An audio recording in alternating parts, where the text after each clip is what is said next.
Bharat express में आपका स्वागत है। मैं हूं खालिद रजा खान। हमने बुजुर्गों से, बड़ों से बहुत सारी बातें सुनी हैं। जब किसी को नसीहत देनी होती है, बच्चों को या स्टूडेंट्स को, तो बात कही जाती है कि माउंट एवरेस्ट सर करने की, माउंट एवरेस्ट को फतह करने की। तो माउंट एवरेस्ट फतह करना क्या इतना मुश्किल है? क्या माउंट एवरेस्ट से भी मुश्किल ऐसी कोई चीज़ है दुनिया में जिसको फतह की जाए? तो जी हाँ, माउंट एवरेस्ट से भी मुश्किल है। दुनिया में एक आंकड़े के मुताबिक माउंट एवरेस्ट को बिना ऑक्सीजन के फतह करने वालों की तादाद महज 15% है। जितने लोग जाते हैं उसमें केवल 15% लोग जा पाते हैं।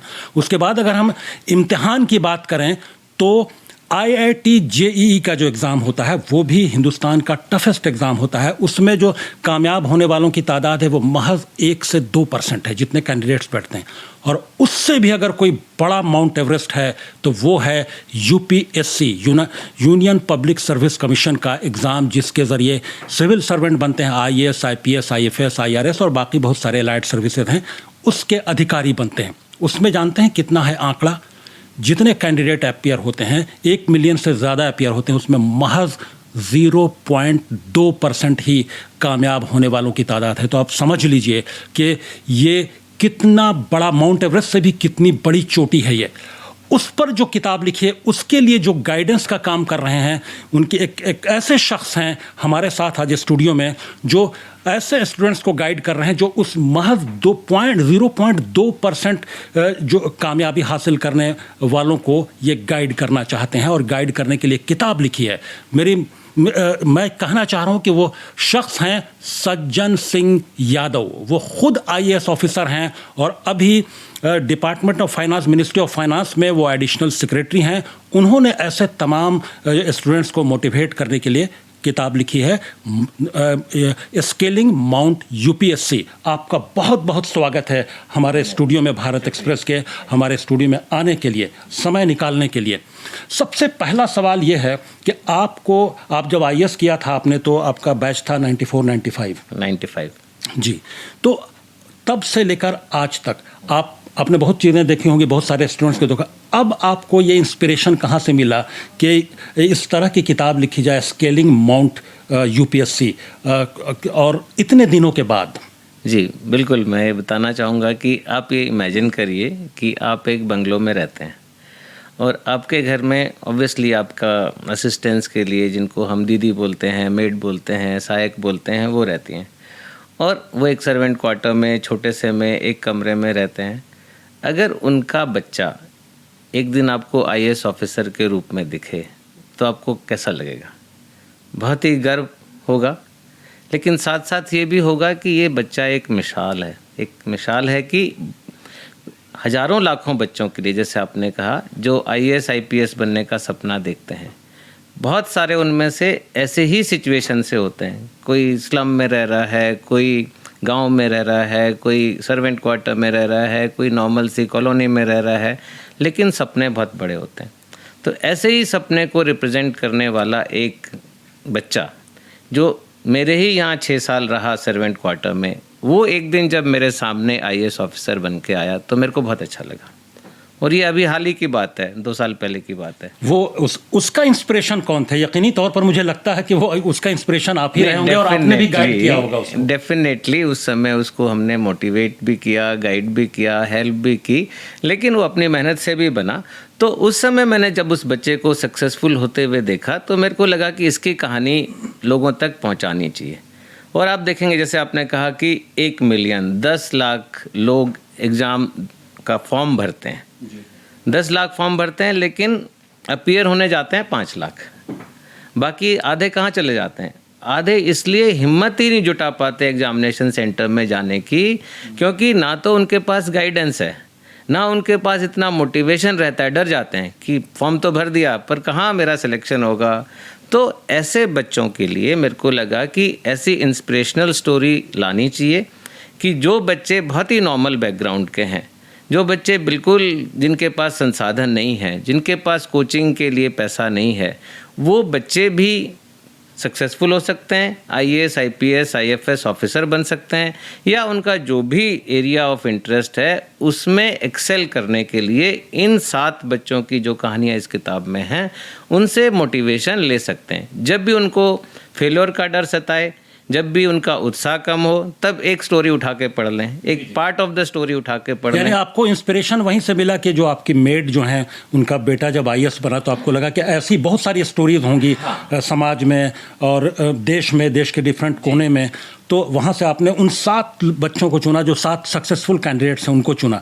उनकी स्टोरीज जब पढ़ते हैं, हमने ब्रीफ में पढ़ा, तो जिसको कहते हैं कि बिल्कुल स्पाइन चिलिंग, जिस तरह से स्ट्रगल किया है उन्होंने और जिस जिस बैकग्राउंड से वो आकर आईएएस ऑफिसर बने हैं, तो आप जब आप उनसे बात करते हैं या उनसे जब बात की और ये जो किताब में उन 7 की जो अपने 7 चैप्टर्स में शामिल किया, आपको क्या लगा? वो कैसे आईएएस बने, उनका क्या कहना है, वो क्या बताते हैं?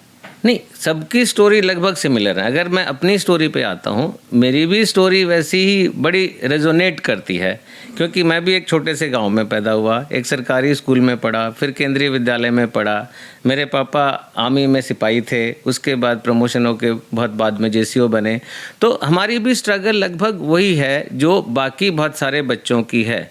तो इस बुक में जो बच्चे हैं ऐसे और भी हैं, बहुत सारे और हैं। आप देखेंगे कि जो आईएएस ऑफिसर बने हैं, आईपीएस बने हैं, कोई रिक्शा चलाने वाले का बच्चा है, कोई बिल्कुल मजदूर का बच्चा है, कोई कुली का बच्चा है। तो ऐसे बच्चे बहुत सारे हैं और ऐसे बच्चों से बहुत सारी प्रेरणा भी मिलती है। जैसे हमारा, जब मैं तैयारी करने के लिए मैंने सोचा, उस समय मोटिवेशन क्या था कि मेरे ही कॉलेज के एक आध सीनियर का सिलेक्शन आईएएस में हो गया।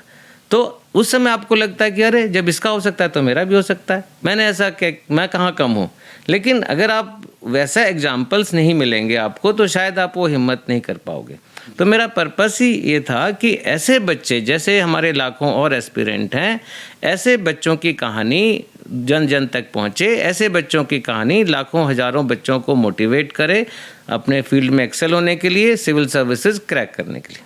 जी, सिविल सर्विसेज के लिए जब लोग तैयारी करते हैं, इतनी बड़ी तादाद में कैंडिडेट्स होते हैं और उसमें से कामयाबी किसी को फर्स्ट अटेम्प्ट में नहीं मिली, बाकी दूसरे अटेम्प्ट के लिए वो जो फेज़ होता है फेल्योर का, तो उसको जो resilience in the phase of failure, वो कैसे, उसके बारे में आप क्या कहेंगे? उसको कैसे निपटे वो क्योंकि बहुत ज़्यादा स्ट्रेस में आ जाते हैं। मैंने देखे हैं यूपीएससी के जो कैंडिडेट जो फर्स्ट अटेम्प्ट या सेकंड अटेम्प्ट में भी नहीं निकाल पाते हैं, तो वो एक तरह से टूटने लगते हैं। तो उस फेज़ के लिए आपका क्या टिप है, या जो 7 स्टूडेंट्स को आपने शामिल किया है जो कैंडिडेट सक्सेसफुल, वो क्या कहते हैं? देखिए, सबसे पहले तो ये सोचना चाहिए कि आज तक कोई भी ऐसा कैंडिडेट नहीं है, सक्सेसफुल कैंडिडेट, जो फेल नहीं हुआ।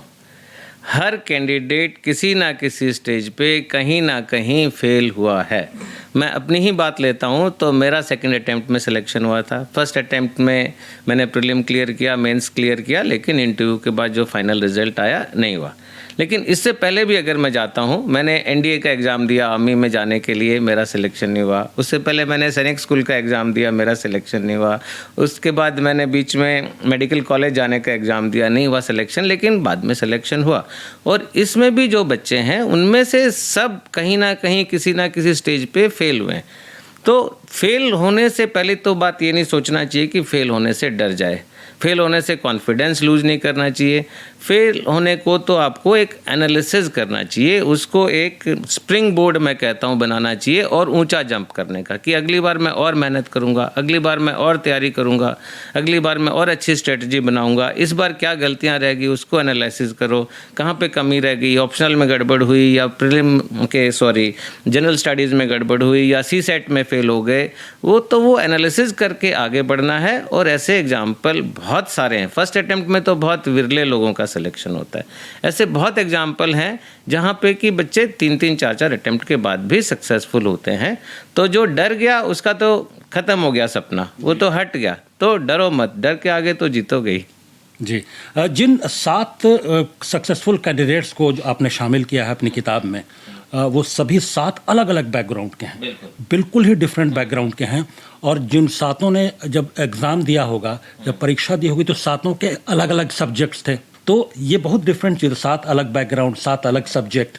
तो वो कैसे, वो जो पूरा ये जो कैरेक्टरिस्टिक्स है इसको कैसे आप डिफाइन करेंगे? आपका अब क्या कोई गुरु मंत्र है बाकी जो कैंडिडेट्स एग्ज़ाम दे रहे हैं उनके लिए, कि कैसे आप इस पर्सपेक्टिव में, इस रोशनी में आप क्या गुरु मंत्र देना चाहेंगे?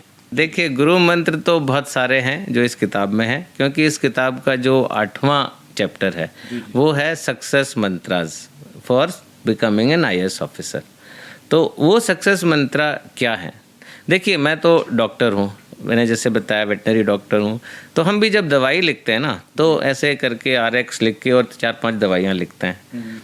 तो इसमें भी जो सक्सेस का मंत्र है वो 4-5 दवाई है। तो पहली दवाई ये है कि आपको एक अच्छा बड़ा सपना देखना चाहिए। अगर मैं IAS बनने का सपना नहीं देखूंगा तो कभी नहीं बन सकता। तो वो है मेडिसिन नंबर 1। सेकंड है कि उस सपने में ही डूब जाना चाहिए, रात दिन उसी के बारे में सोचना चाहिए और कुछ नहीं सोचना चाहिए। जैसे आपने महाभारत में पढ़ा होगा, अर्जुन को जो चिड़िया की आँख ही दिखी और तीर मारा तो आँख में ही लगा। तो आपको दिन रात दवाई नंबर 2 उसी सपने में डूब के रहना है। दवाई नंबर 3 हार्ड वर्क करना है। There is no substitute to hard work. कोई स्मार्ट वर्क नहीं है, हार्ड वर्क के बिना स्मार्ट वर्क वहीं का वहीं धरा रह जाता है। तो आपको स्मार्ट वर्क करना है, हार्ड वर्क करना है। दवाई नंबर 3, कम से कम दिन में 12 घंटे पढ़ना ही पड़ेगा, चाहे कितना भी आपको इनकन्वीनियंस हो। आपको अपने कंफर्ट फैक्टर से बाहर जाना ही पड़ेगा। चौथा है स्ट्रेटजी के साथ पढ़ना है। ऐसे नहीं कि आपकी कोई स्ट्रेटजी नहीं है, आप कुछ भी पढ़ रहे हैं। बिल्कुल स्ट्रिक्ट में सिलेबस में जो टॉपिक लिखे हैं वही पढ़ने हैं, बहुत सारी किताबें नहीं पढ़नी है।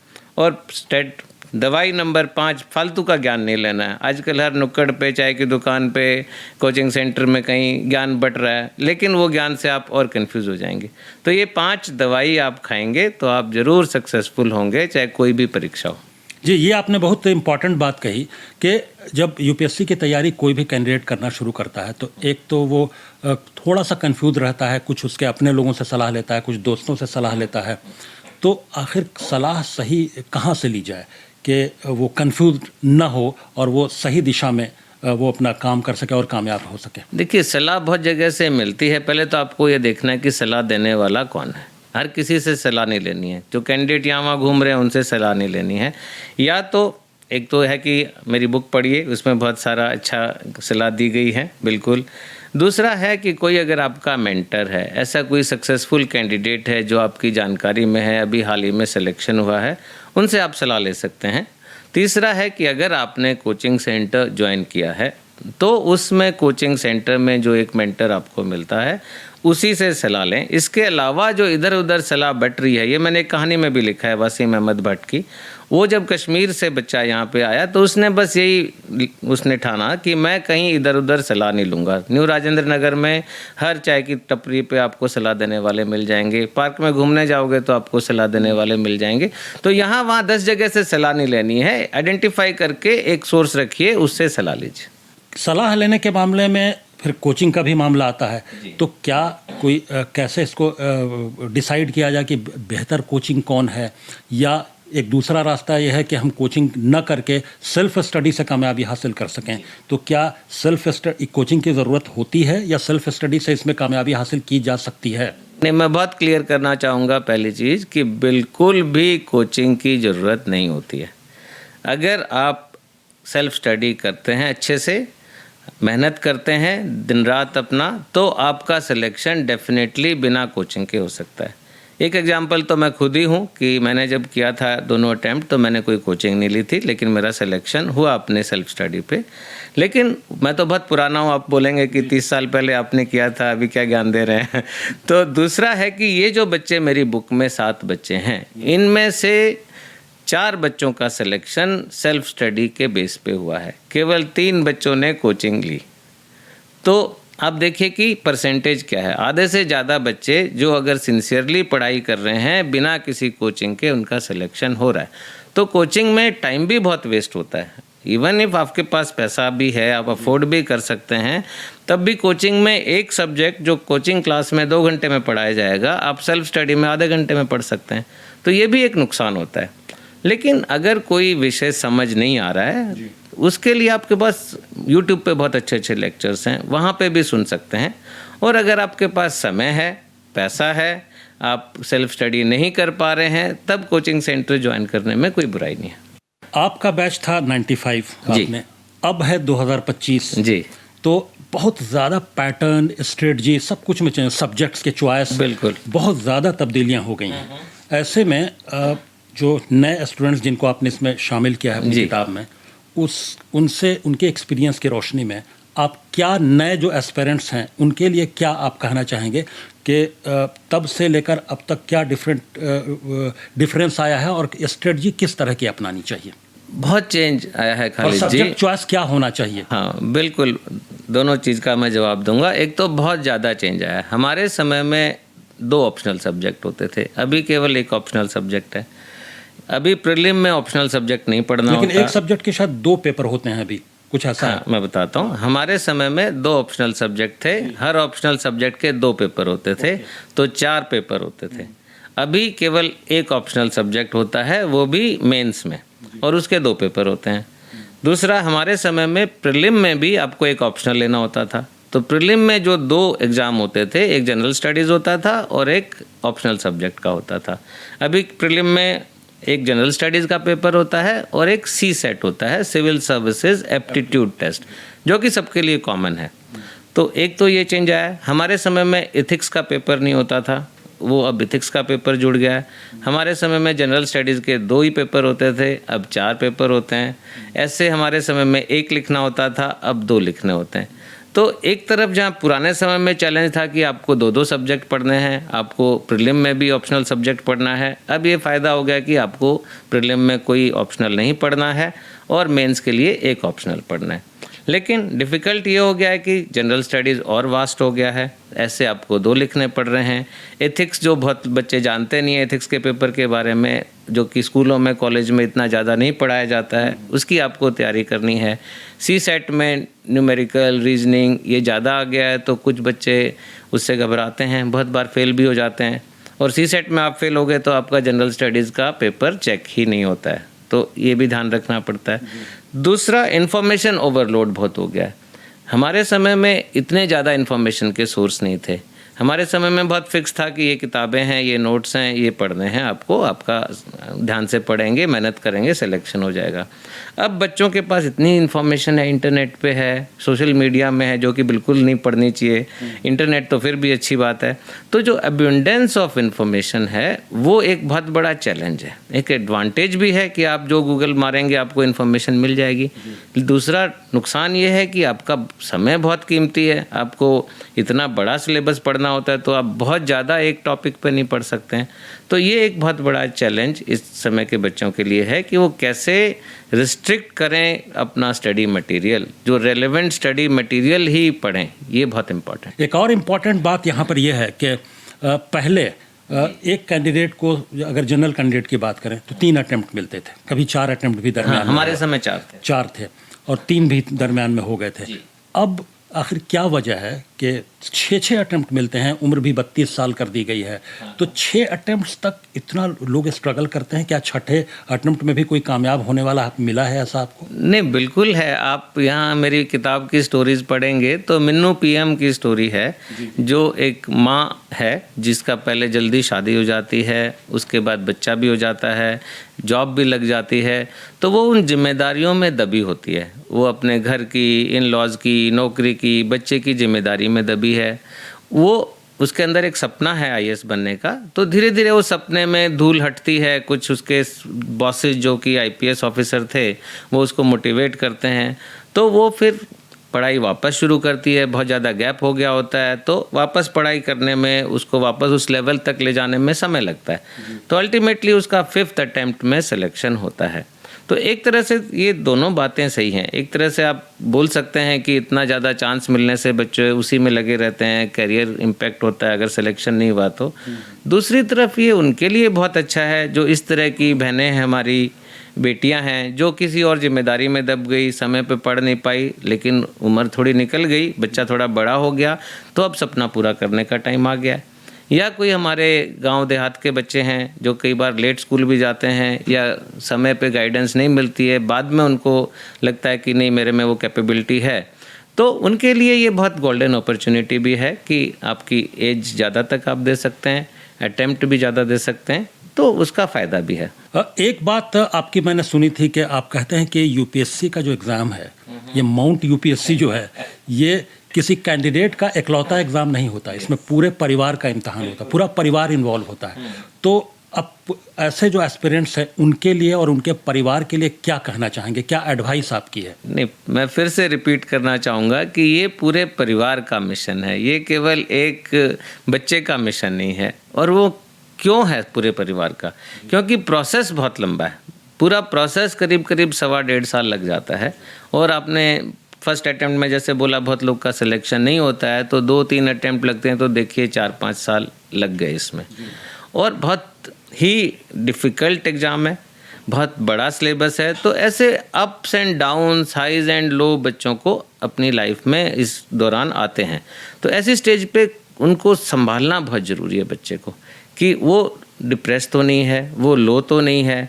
तो इस बुक में भी आप देखेंगे ऐसे बहुत सारे हमारे बच्चे हैं, जैसे सत्यम गांधी है, हालांकि उसका फर्स्ट अटेम्प्ट में हुआ, लेकिन मेन एग्ज़ाम के 2 दिन पहले वो बच्चा इतना डिप्रेशन में चला गया कि फियर ऑफ फेलियर सताने लगा कि मैं तो पास ही नहीं हो पाऊँगा, इतना बड़ा सिलेबस बचा हुआ है। तो उस समय फैमिली को फ़ोन किया तो उन्होंने इतना उसको सपोर्ट किया, वापस बच्चे में जान आई।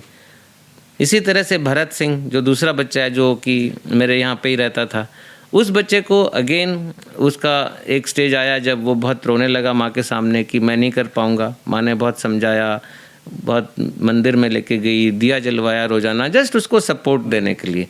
तो ये फैमिली का मिशन इसलिए कि बच्चे को लगातार मोटिवेशन की ज़रूरत है, लगातार अगर वो डिप्रेस हो रहा है तो उसको पेपअप करने की ज़रूरत है, उसका उत्साह वापस बढ़ाने की ज़रूरत है, उसको वापस उसका सक्सेस का जो आग है उसको लगाने की ज़रूरत है। तो अकेले बच्चे में ये बहुत बार मुश्किल होता है, क्योंकि टेंडर एज है, लोग जो तैयारी कर रहे हैं 21, 22, 23 साल के बच्चे ही तो हैं, तो उनको पूरी फैमिली की सपोर्ट है। और जब बच्चे का सिलेक्शन होता है तो पूरी फैमिली का सिलेक्शन हो गया, मैं ये मानता हूँ, पूरी फैमिली के लिए बहुत अच्छा होता है।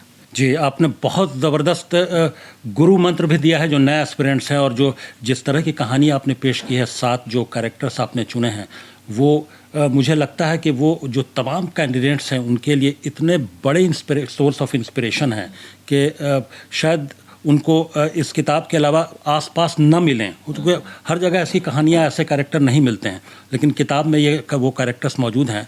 आपका बहुत बहुत धन्यवाद, बहुत बहुत शुक्रिया हमारे स्टूडियो में आने के लिए और इस विशेष कार्यक्रम में शामिल होने के लिए, विशेष इंटरव्यू में शामिल होने के लिए, नए लोगों को चिराग दिखाने के लिए, रोशनी दिखाने के लिए। तो हम सज्जन सिंह यादव साहब हमारे साथ मौजूद थे और इन्होंने जो गुरु मंत्र दिया है, जो नए एस्पिरेंट्स हैं, वो पुराने एस्पिरेंट्स, जो पुराने कामयाब कैंडिडेट्स हैं, उनकी रोशनी में कि वो कैसे कामयाबी हासिल करें नए कैंडिडेट्स, ये बहुत अपने आप में बेमिसाल किताब है इनकी, स्केलिंग माउंट यूपीएससी। बहुत बहुत शुक्रिया।